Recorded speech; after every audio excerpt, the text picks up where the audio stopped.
Okay, right. I know this is kind of late. I want to finish off the Vision, Faith, and Action Bible study. I didn't get to do it last couple weeks, and yes, it got tore up. I'm sorry, guys. So I want to finish up with the last part, the action. It's called the igniter and the fire starter.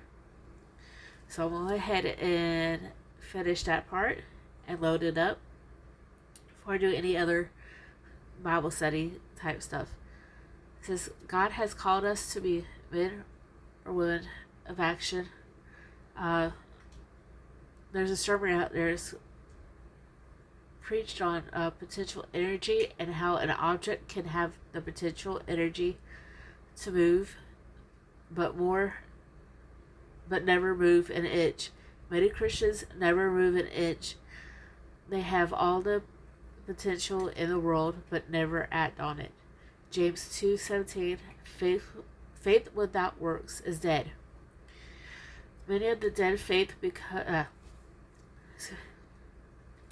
many have dead faith because they have smothered it for so long it has died. God bursts a vision in our souls. He supplies us the faith to believe Him, but we do not act on it. This is disobedience. It is like a wet blanket on fire. We never strike a match. We have the wood, the lighter fluid, but no striking of the match.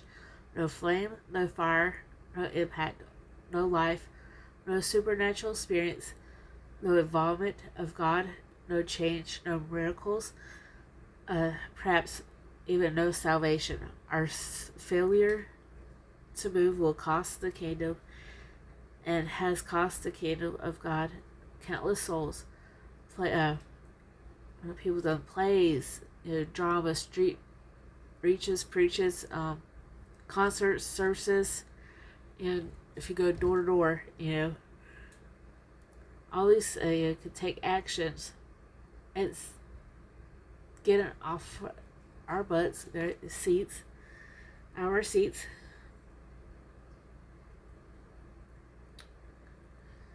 and doing something, applying what God has given us for His glory. Moses took action in leading the Israelites of the wilderness, out of the wilderness. Abraham took action and almost killed his only son. David took action when he slew Goliath. Nehemiah took action when he rebuilt the walls in Jerusalem. Jesus took action in everything. Paul took action in being stoned, shipwrecked, beaten. Vision. They let God use them to make something out of nothing. We must be compelled to action. Do something for God. Proverbs 6:6. Consider the ant, you sluggard. In the final judgment, God says, well done, thou good and faithful servant. Matthew 25:21. Ants, they always working doing something. They might be small, but they all take action and grab what they can and do something about it. Where the sloths or sluggards are just kind of lazy, they're just slow moving and don't want to do much. This is a prayer you can pray. That is just if you want to. The study provides a prayer for this section. It says, God, help me to put into action the vision and faith you've given me. Help me to create and bring down heaven on earth, to be a doer of your word and not a hearer only. Not a form of godliness or lip service, but God service. Amen. Now we must move forward. We must move with God and let Him lead us into battle. He will lead us into victory. Sometimes it's a daily fight spiritually to do things and to do things we're not used to doing and getting out of our comfort zone. It's to reach one person. You do something, even if it's just one person, help them out. And not just post it all over social media like, look, I did this great thing. Let people speak for you and your actions. Let your actions bear fruit of what you're doing. You know, people will see that. So it goes on and says like your coworkers will get saved, your husband or wife will get saved if they are not already. You will be financially stable. You will be fruitful. You will be healed. You will have boldness. You will be restored. You will receive above and beyond all that you ask. That's Ephesians 3:20. And yeah, that could be a lot of that stuff can happen. Sometimes it might take years.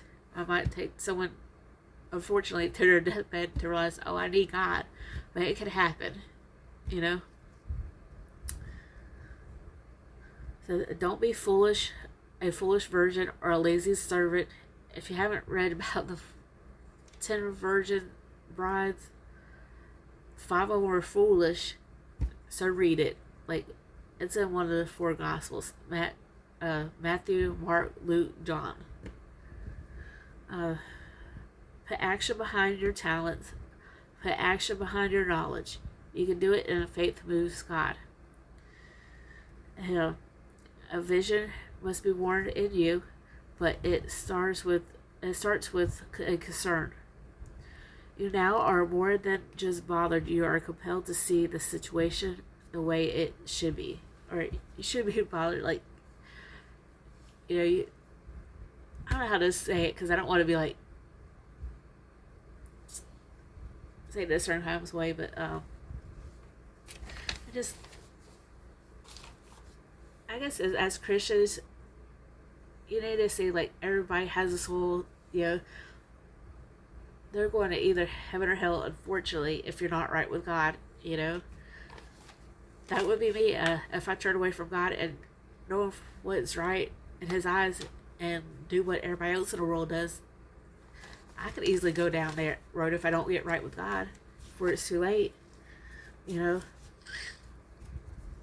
we need, even as a Christian, we need Jesus more and more every day. But anyways, I hope the Bible study helps you. The sermon about the potential energy thing, that's you can't find that online or anything like that. It's something that one of my pastors has preached, and I was there when he preached it. And it was really good. It's been some years. So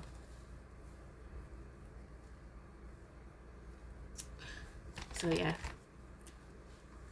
I hope you guys enjoy the rest of your day, your weekend. I know it's Thursday. We got a lot to do.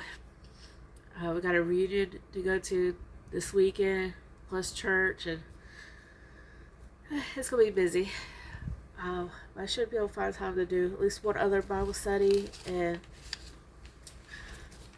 I'm trying to think of future videos, history videos I'm doing. I don't know if y'all can read that, but it's about, I want to do a little something about Florida history, preferably the Jacksonville area, because that's where I'm at.